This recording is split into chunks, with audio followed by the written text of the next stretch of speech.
தேவன் அன்பாகவே இருக்கிறார் என்ற ஊழியங்களுக்கூடாக காட் இஸ் லவ் மினிஸ்ட்ரீஸுக்கூடாக உங்களை சந்திப்பதில் பெருமகிழ்ச்சி. தேவன் உங்கள் ஒவ்வொரு குடும்பத்திலும் தனிப்பட்ட முறையில் அக்கறை வைத்திருக்கிறார். அதுதான் ஆண்டவர் இயேசு பிதாவை குறித்து சொல்லும் பொழுது, ஒவ்வொரு மனிதனுடைய தலையில் இருக்கிற முடியும் எண்ணப்பட்டிருக்கிறது. அது பிதாவுக்கு தெரியாமல் கீழே விழுவதில்லை. ஆதலால் பயப்படாதிருங்கள் என்று ஆண்டவர் சொன்னார். பிரியமானவர்களே, இன்று நீங்கள் பயப்படாதிருங்கள்.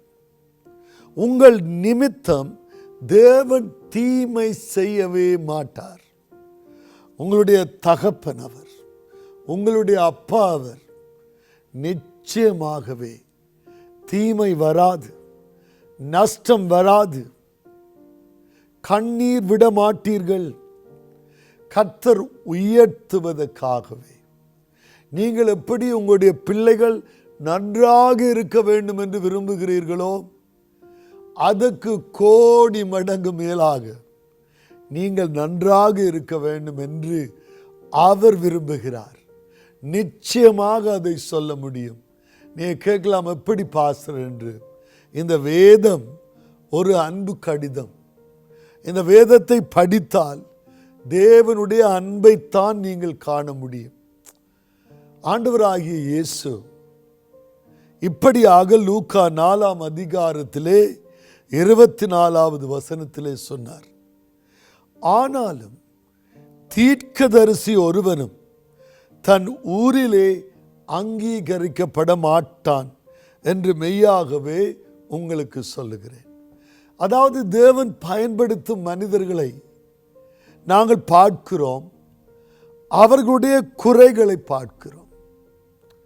ஆனால் தேவன் அவர்களுடைய குறைகளிலும் தன்னுடைய செய்தியை அவர்களுக்கூடாக கொண்டு வர வல்லமை உள்ள தேவனாயிருக்கிறார். தேவன் குறை உள்ளவர்களை பயன்படுத்தி இருக்கிறார். இந்த உலகத்திலே ஜூதர்கள் நிற்கிறார்கள், ஜூதர்களுக்கு மட்டும்தான் அவர் தேவன் என்று. ஆண்டவராகிய இயேசு கிறிஸ்துவை மேசியாவாக அவர்கள் ஏற்றுக்கொள்வதே இல்லை. ஆனால் முஸ்லீம் மக்கள் நினைக்கிறார்கள், அல்லாவை தங்களுக்கு தான் தெரியும், அல்லாஹ் தங்களுக்கு தான் உதவி செய்வார் என்று முஸ்லீம்கள் நினைக்கிறார்கள். அங்கே கிறிஸ்தவர்களும் ஜூதர்களும் வாழவே கூடாது என்று எண்ணுகிற போதனைகளும் நிறைந்திருக்கிறதை பார்க்கிறோம். ஆகவே இந்த தெய்வங்கள் எல்லாம் ஒரு சார்புடைய தெய்வங்களாக கருதப்படுகிறதை பார்க்கிறோம். ஆனால் ஆண்டவர் இயேசு வேதாகமத்திலே அவர் ஆபிரகாமினுடைய சந்ததியில் வித்தாக வந்தபடியினால் வெறும் கிறிஸ்தவர்களுக்கு அவர் உரித்தாளர் அல்ல, அவர் சகல மனிதர்களுக்குமே உரிமை உள்ளவர். ஆகவே இயேசு ஒரு தீர்க்கதரிசிக்கு அந்த ஊரில் கனம் இல்லை என்று சொல்லுகிறார். அதுக்கு பிறகு தீர்க்கதரிசிகளுக்கு கூடாக நடந்த சில அதிசயங்களை குறித்து பேசினார். அன்றியும் எலியாவின் நாட்களிலே 3 வருஷமும் 6 மாதமும் வானம் அடைப்பட்டு தேசமெங்கும் மிகுந்த பஞ்சம் உண்டாயிருக்கும் போது இஸ்ரவேலருக்குள் அநேகம் விதவைகள் இருந்தார்கள். ஆயினும் எலியா சீதோன் நாட்டில் உள்ள சரெப்தா ஊரில் இருந்த ஒரு விதவையினிடத்துக்கு அனுப்பப்பட்டானே அல்லாமல் மற்ற ஒருவரிடத்திலும் அனுப்பப்படவில்லை. ஆண்டவராய் இயேசு கிறிஸ்து ஜூதனாக பிறந்து ஜூத மக்கள் மத்தியிலே பிரசங்கித்து கொண்டிருந்தார். அப்பொழுது ஜூதர்களுக்குள்ளே அவர் இதை சொல்லுகிறார். இது ஒரு உண்மை கதை. அங்கே இஸ்ரவேலர்களுக்குள்ளே விதவைகள் இருந்தார்கள். அவர்கள் பட்டினியா இருக்கக்கூடியதாக 3.5 வருடங்கள் அங்கே மழை இல்லாமல் மக்கள் பஞ்சத்திலே பட்டினியாய் வாழ்ந்தார்கள். ஆனால் இஸ்ரவேலின் தேவனோ இஸ்ரவேலில் இருந்த அவர்களுக்குள்ளே அனுப்பப்படவில்லை. ஆனால் இப்ப சண்டை நடந்து கொண்டிருக்கும் லெபனானிலே சீதோன் சைடோன் என்கின்ற இடத்திலே சரப்தா ஊரில் இருந்த ஒரு விதவைக்கு உதவும்படியாக அனுப்பப்பட்டார். 2வது, அல்லாமலும் எலிசா தீர்க்கதரிசியின் காலத்திலே இஸ்ரவேலர்களுக்குள்ளே அநேகம் குஷ்டரோகிகள் இருந்தார்கள். ஆயினும் சீரிய தேசத்தான் ஆகிய நாகமானே அல்லாமல் அவர்களிடத்தில் வேறொருவனும் சுத்தமாக்கப்படவில்லை என்று சத்தியத்தின்படியே உங்களுக்கு சொல்லுகிறேன் என்றார். சோ தேவன் சொல்லுகிறார், தேவன் ஜூதர்கள் அல்லாத மெய்யான ஜீவனுள்ள தேவனை அறியாத அந்நிய தேவர்களை ஆராதித்த மனிதர்களை தேவன் சுகமாக்கினார், தொட்டார், விடுவித்தார் என்று எழுதப்பட்டதை அவர் சொன்ன பொழுது அவர்கள் கோபமடைந்து எழுந்திருந்து அவரை ஊருக்கு புறம்பே தள்ளி ஒரு செங்குத்தான மலையிலே இருந்து அவரை கொல்ல பார்த்தார்கள். ஏனென்றால் அவர்களுக்குள்ளே எங்களுடைய தேவன் வைராக்கியமான இஸ்ரவேலின் தேவன், அவர் எங்களுக்குரியவர், எங்களுக்குத்தான் ஒரு சொந்தம். ஆனால் பிரியமானவர்களை, ஆண்டவர் இயேசு சொன்னார், உண்மையுள்ள எந்த மனிதனுக்கும் தேவனை உண்மையாய் ஏற்றுக்கொண்டு ஆராதிக்கிற எந்த மனிதனுக்கும் அவர் சொந்தமானவர். ஏன் என்று கேட்க போகிறீர்களா? தேவன் சமயத்துக்கு அப்பாற்பட்டவர். சமயங்கள் தேவன் ஒருவர் இருக்கிறார், அவர் எப்படிப்பட்டவர் என்பதை வர்ணிக்கும்படியாக ஒவ்வொரு மனிதர்களும் எழுதியது. ஆனால் எல்லா மனிதர்களும் தங்களுடைய சுய சிந்தனையிலே எழுதினார்கள் என்று நான் சொல்ல வரவில்லை. ஏதோ ஒரு ஆவியினால் உந்தப்பட்டு எழுதப்பட்ட புத்தகங்கள் தான் இவைகள். ஆனால் மெய் தேவனாகிய இஸ்ரவேலின் தேவன் எப்பொழுதுமே தீர்க்கதரிசிகளுக்கூடாக பேசியிருக்கிறார். மோசேக்கு தேவன் பேசிய பொழுது ஒரு தீர்க்கதரிசி சொல்லுகிற ஒரு காரியம் அன்று அப்ப நடந்தால் அவர் சொன்ன மிகுதி காரியங்களும் வருங்காலத்தை குறித்து நிச்சயமாய் நடக்கும். இதை வைத்துத்தான் வேதாகமத்திலே இருக்கிற தீர்க்க தரிசன புஸ்தகங்கள் உள்ளடக்கப்பட்டிருக்கிறது. ஏதோ ஒரு மனிதன் வந்து சொன்னதை அவர்கள் சேர்த்து கொள்ளவில்லை. கணத்துக்குரிய முஹம்மத் அடிகளார் கூட முதலிலே அந்த ஆவி பேசிய பொழுது பயந்து ஓடிவிட்டார். ஆனால் நாங்கள் பார்க்கிறோம், எத்தனையோ அதுக்கு பிறகு வந்த அதுக்குரிய விளக்கங்களை கொடுக்கிற புத்தகங்களில் அந்த ஒரு சமயம் ஒரு குறிப்பிட்ட இனத்தாருக்கு மதத்தாருக்குரியதாய்த்தான் காணப்படுகிறது. அதிலே ஆண்டவராகிய இயேசுவை குறித்தும் சொல்லப்பட்டிருக்கிறது. ஆனால் அவர் மரிக்கவில்லை என்று சொல்லப்பட்டிருக்கிறது. பிரியமானவர்களே, ஆண்டவராகிய இயேசுவினுடைய போதனையில் ஜூதர்களுக்கு தெளிவாக சொன்ன காரியம், உங்களுக்கு மட்டுமல்ல அவர் தேவன், உண்மையாய் தேடுகிற யாவருக்கும் அவர் தேவன். நாகமானை குறித்து நாங்கள் வாசிக்கும் பொழுது அவன் ஒரு சீரிய ராஜாவின் படைத்தலைவனாக காணப்பட்டான். நாகமான் என்பவன் தன் ஆண்டவனிடத்தில் பெரிய மனுஷனும் எண்ணிக்கை உள்ளவனுமாயிருந்தான். அவனை கொண்டு கர்த்தர் சீரியாவுக்கு இரட்சிப்பை கட்டளையிட்டார். மகா பராக்கிரமசாலி ஆகிய அவனோ குஷ்டரோகியாக இருந்தான். இவனை குறித்து தான் ஆண்டவர் சொல்லுகிறார். ஆனால் அந்த முதல் வசனமே ஒரு திடுக்கிடத்தக்கதான ஒரு வசனமாய் காணப்படுகிறது. இஸ்ரவேல் மக்கள் வாழ்ந்து கொண்டிருக்கிறார்கள். ஆனால் சீரிய ராஜாவுக்கு, தேவனே அறியாத ஒரு மனிதனுக்கு, வேறே தெய்வங்களை ஆராதித்து கொண்டிருந்த ஒரு மனிதன், அவனுக்கு வெற்றிகளை தேவன் நாகமான் என்கின்ற ஒரு குஷ்டரோகி கூடாக கொடுத்தார். நாங்கள் பார்க்கிறோம், அவனை கொண்டு கர்த்தர் சீரியாவுக்கு இரட்சிப்பை கட்டளையிட்டார். தேவனுடைய ஜனங்கள் இருந்தார்கள். தேவனுடைய ஜனங்களுக்கு அங்கே வேத வாக்கியங்கள் கொடுக்கப்பட்டது. ஆனால் இன்றிருக்கும் எத்தனையோ சபைகள், சபை மக்கள் தேவனுடைய இருதயத்தை புரிந்து கொள்ளாதவர்களாக, வெறும் சபைக்கு போய் வருகிறவர்களாக, சமய ரீதியான அனுஷ்டானங்களுக்கு தங்களை அர்ப்பணித்து விட்டவர்களாக, தேவனுடைய இருதயத்தை அறியாதவர்களாக இருக்கிறார். ஆனால் தேவனோ சொல்லுகிறார், மனிதனோ முகத்தை பார்க்கிறார், ஆனால் தேவனோ என்றால் இருதயங்களை ஆராய்ந்து அறிகிற தேவன். நாங்கள் எவ்வளவு பக்தி உள்ளவர்களாக இருக்கிறோம் என்று அல்ல, எங்களுடைய கிரியைகள் எவ்வளவு தேவனுக்கு ஏற்றதா இருக்கிறது என்பது மிக முக்கியமானதாகும். தேவன் நாகமானை கொண்டு, அவன் ஆராதித்த தேவன் ரிம்மோன்.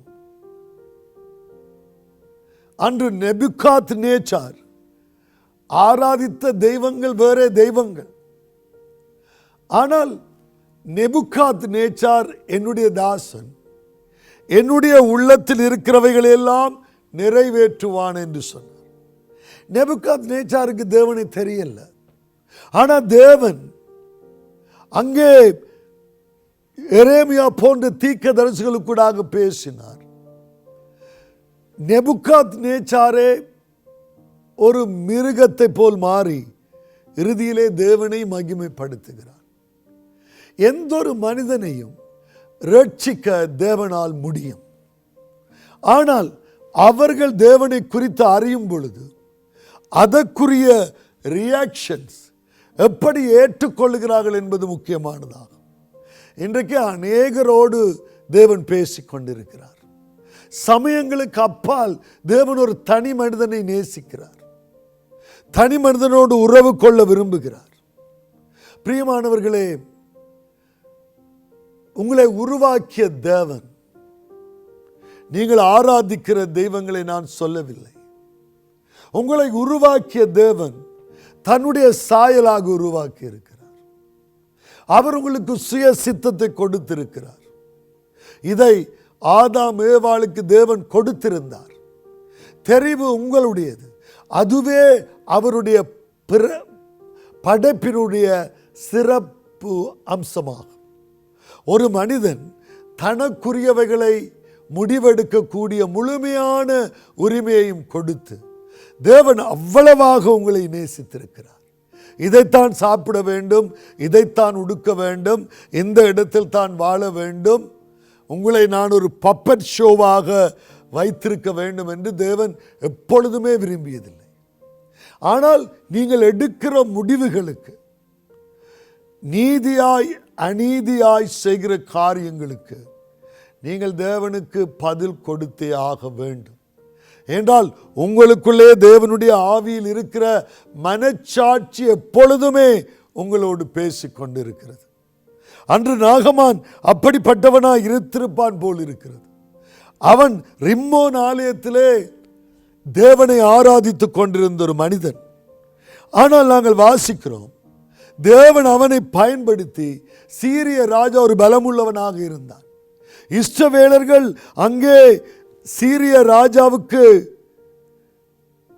கீழ்ப்படுகிறவர்களாக ஒப்பந்தம் செய்தவர்களாக இருந்தார்கள். சில வேளையில் தேவன் அப்படி எங்களை வைத்திருக்கிறார். ஏனென்றால் அப்பதான் எங்களுக்கு கீழ்ப்படிவு வரும்.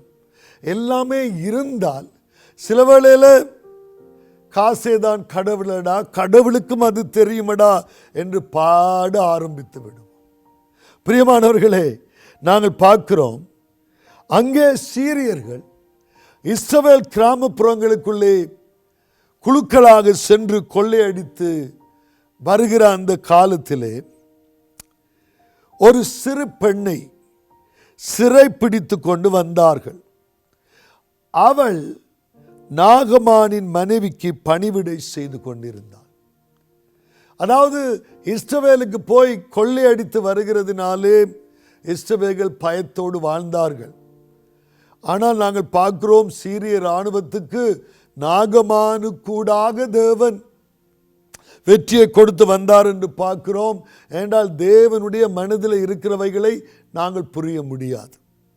ஆனால் நாங்கள் பார்க்கிறோம் அவள் நாகமானுடைய மனைவிக்கு ஒரு வேலைக்காரியாக வருகிறாள்.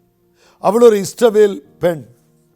பார்க்கிறோம் அப்பொழுது அவள் போய் இஸ்ரவேல் தேசத்து பெண் இன்ன விதமாய் சொன்னாள் என்று நாகமானுக்கு அறிவிக்கிறாள்.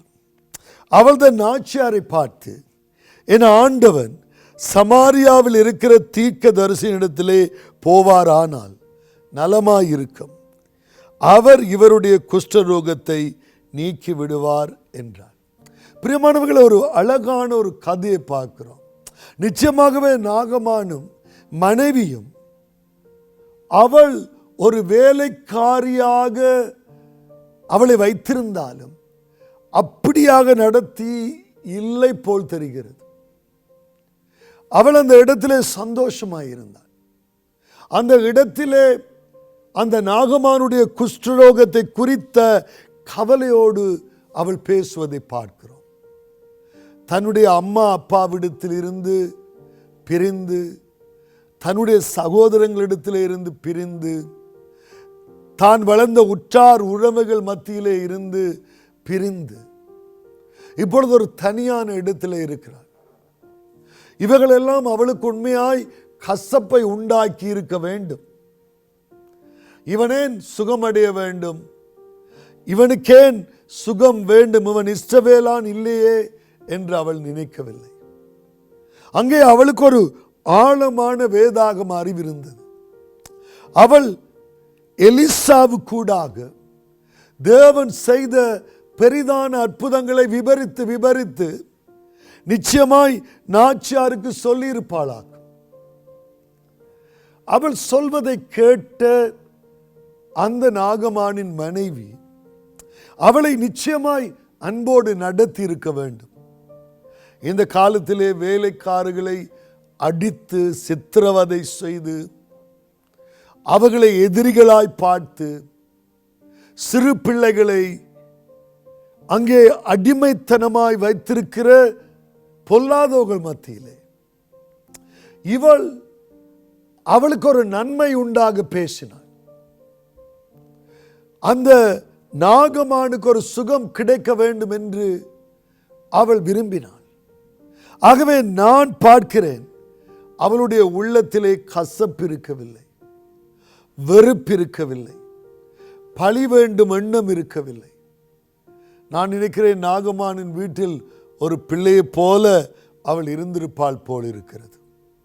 அங்கே அவள் வேலை செய்து கொண்டு இருக்கும் பொழுது எலிசாவை கொண்டு தேவன் செய்த மகா வல்லமை உள்ள அந்த அற்புதங்களை அவள் சொல்லி அவரிடத்திலே போனால் இந்த குஷ்டரோகம் நிச்சயமாய் குணமாகும் என்று அடித்து பேசினாள். ஒரு சாதாரணமான ஒரு கதையை வைத்து ஒரு பெரிய ராஜாவினுடைய மகா சேனாதிபதி ஒரு முடிவெடுக்க போகிறது இல்லை. நிச்சயமாக அந்த பெண் அடிக்கடி எலிசாவை குறித்தும் இஸ்ரவேலின் தேவனை குறித்தும் அவள் பேசியிருப்பாள். ஆண்டவர் தன் அந்த கதையிலே நாகமானை மட்டும் தேவன் குணமாக்கினார். நாகமான் ஒரு கர்த்தரால் தெரிந்து கொள்ளப்பட்ட பாத்திரமாய் காணப்படுகிறார். நாகமானுக்குள்ளே ஒரு தெய்வ பக்தி இருக்கிறது. ஆனால் அவனுக்கு உண்மையான தேவன் யார் என்று தெரியவில்லை. இன்றைக்கு எத்தனையோ பேர் என்னோடு இந்த செய்தியை கேட்டுக்கொண்டே இருக்கிறவர்கள் எவ்வளவோ பேர் தங்களுடைய சமயத்திலே பக்தி உள்ளவர்களாக இருக்கிறார்கள், மற்றவர்களை அன்போடு நடத்துகிறவர்களாக இருக்கிறார்கள், மற்றவர்கள் தங்களைப் போல ஜீவிக்க வேண்டும் வாழ வேண்டும் என்ற நற்குணம் பொருந்தியவர்களாக இருக்கிறார்கள், ஏழைகளுக்கு கொடுக்கிறவர்களாக இருக்கிறார்கள். ஆனால் அவர்கள் கிறிஸ்தவர்கள் அல்ல. அவளுக்கு மெய் தேவனாகிய உண்மை தேவனை தெரியவில்லை. ஆனால் தேவன் அவர்களோடு இன்று பேசிக் கொண்டிருக்கிறார். ஒரு சாதாரணமான வேலை பெண்ணை தேவன் அங்கு அனுப்பினார் என்று சொல்லலாமோ? அல்லது அந்த சந்தர்ப்பத்தை தேவன் பயன்படுத்தினார் என்று சொல்லலாமா? அல்லது அந்த பெண் எவ்வளவு அழகாக தான் இருந்த சூழ்நிலையை விட்டு மெய் தேவனாகிய இஸ்ரவேலின் தேவனை அறிவித்தாள் என்று சொல்லலாமா? பிரியமானவர்களே, தேவன் ஆண்டவர் இயேசுவே நாகமானை குணப்படுத்தியதை குறித்து பேசுகிறார். ஏன்? நாகமானுக்குள்ளே இருந்த அந்த பக்தி, நாகமானுக்குள்ளே இருந்த அந்த கீழ்ப்படிவு. நாங்கள் வாசிக்கிறோம், அதை ராஜாவிடத்திலே நாகமான் சொன்ன பொழுது நாகமானை போகும்படியாக ஒரு நிருபத்தை இஸ்ரவேல் ராஜாவுக்கு அனுப்புகிறான். இஸ்ரவேலின் ராஜாவிடத்தில் அந்த நிருபத்தை கொடுத்த பொழுது அங்கே நாகமான், இந்த நிருபத்தை உம்மிடத்தில் என் ஊழியக்காரனாகிய நாகமான் கொண்டு வருவான், நீர் அவன் குஷ்டரோகத்தை நீக்கிவிட அவனை உம்மிடத்தில் அனுப்பியிருக்கிறேன் என்று எழுதியிருந்தது. இஸ்ரவேலின் ராஜா அந்த நிருபத்தை வாசித்த போது அவன் தன் வஸ்திரங்களை கிழித்து கொண்டு, ஒரு மனுஷன் அவன் குஷ்டரோகத்தை நீக்க வேண்டும் என்று அவன் என்னிடத்தில் நிருபம் அனுப்புகிறதுக்கு கொல்லவும் உயிர்ப்பிக்கவும் நான் தேவனா? இவன் என்னை விரோதிக்க சமயம் தேடுகிறான் என்பதை சிந்தித்து பாருங்கள் என்று சொன்னார். பிரியமானவர்களே, அங்கே இஸ்ரவேலின் ராஜா மிகவும் கலக்கம் அடைந்தான். அப்பொழுது எலிசா அவனுக்கு ஆள் அனுப்பி, எலிசா அங்கே நடந்ததை கண்ட மாதிரி, நீரேன் இஸ்ரவேலில் தேவன் ஒருவர் இருக்கிறார் என்பதை நான் நிரூபிக்க முடியும் என்று சொல்லி அவனிடத்திலே அவன் போகவில்லை. நாகமானுக்கு சொன்னான், நீ போய் யோர்தானிலே 7 தரம் முழுகு என்று. ஆனால் நாகமான் கடும் கோபம் கொண்டான். நான் நினைத்தேன் அவர் வந்து என்னுடைய தலையிலே கை வைத்து என் மேல் வைத்து என்னை சுகப்படுத்துவார் என்று. ஆனால் இவர் போய் ஜோர்தான் நதியிலே, சிரியாவிலே இதிலும் பார்க்க தெளிவான தண்ணீர் உள்ள நதி இல்லையா என்று யோசித்தான். தேவனுடைய வல்லமை அவன் புரிந்து கொள்ளவில்லை. ஆனால் ஒரு சாதாரணமான வேலைக்காரன் அவனை பார்த்து சொன்னான், ஒரு பெரிய விஷயத்தை சொன்னால் செய்திருப்பீங்க தானே, இது ஒரு சிறிய விஷயம் தானே, இதுக்கே நீங்கள் கீழ்ப்படியக்கூடாது என்று. அவன் கீழ்ப்படிந்து வந்த பொழுது அவனுடைய சரீரம் ஒரு சிறு பிள்ளையினுடைய சரீரத்தை போல் மாறிவிட்டது. அப்பொழுது அவன் இறங்கி தேவனுடைய மனுஷனுடைய வார்த்தையின்படி செய்தான். அப்பொழுது அவன் தன் கூட்டத்தோடு, அவன் சுகமான பொழுது அவன் தன் கூட்டத்தோடெல்லாம் தேவனுடைய மனுஷனுக்கு திரும்பி வந்து அவனுக்கு முன்பாக நின்று, இதோ இஸ்ரவேலில் இருக்கிற தேவனை தவிர பூமி எங்கும் வேறே தேவன் இல்லை என்பதை அறிந்தேன் என்று சொல்வதை பார்க்கிறோம். பிரியமானவர்களே, ஆண்டவர் இயேசு சொல்லுகிற காரியம், இஸ்ரவேலில் இருக்கிற தேவனை தவிர வேறே உண்மையான தெய்வங்கள் இல்லை. ஆதியாகமத்திலே மனிதர்களுடைய படைப்பை குறித்தும் மனிதர்களுடைய வாழ்க்கை முறைகளை குறித்தும் இந்த பூமியை ஒரு சமயத்தாருக்கு விட்டுவிடாதபடி யாருக்கு வேணுமானாலும் அவர்களோடு இடைப்பட்டு தான் நினைத்ததை செய்கிற மனிதர், ஜெருசலேமை கேபிட்டலாக மாற்றுவதற்கு அமெரிக்காவிலே இவன் வரமாட்டான் என்று சொன்ன ட்ரம்பை பிரசிடென்டாக மாற்றி அவரை கொண்டே அதை செய்து முடிக்க வல்லமை உள்ள தேவன் ஒருவர் இருக்கிறார். அவர் வருவாரா வரமாட்டாரா என்று சிந்திக்கிற காலத்திலே அவரை திரும்பவும் கொண்டு வந்து தான் நினைத்ததை செய்ய வல்லமை உள்ள தேவனும் ஒருவர் இருக்கிறார்.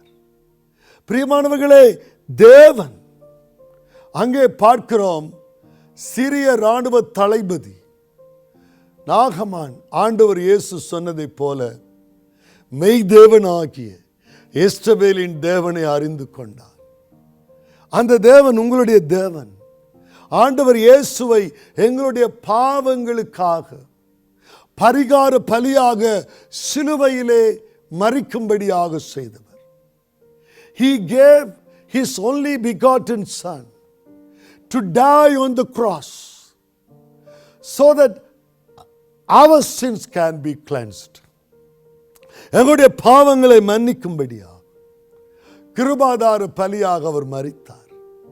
பிரியமானவர்களே, ஆண்டவர் இயேசு அவர்கள் ஜூதர்கள் அவரை ஏற்றுக்கொள்ளவில்லை. அவர் மரித்து உயிர்த்தெழுந்து மீண்டும் வர இருக்கிறார். நீங்கள் வணங்குகிற தெய்வங்கள் அல்ல பிரியமானவர்களே. மெய் தேவனாகிய இஸ்ரவேலின் தேவன் வானத்தையும் பூமியையும் சமுத்திரத்தையும் உண்டாக்கினவர். இஸ்ரவேலை பாவங்கள் செய்யும் பொழுது தண்டித்தவர்.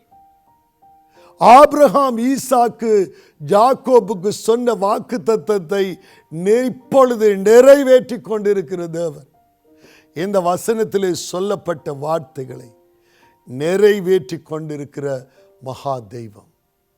அந்த தேவன் உங்களை நோக்கி பார்த்து, என்னிடத்தில் வருவீர்களா? ஆண்டவர் இயேசு கிறிஸ்துடைய இரத்தத்தினால் கழுவப்பட்டு பாவ மன்னிப்பை பெற்றுக்கொள்வீர்களா?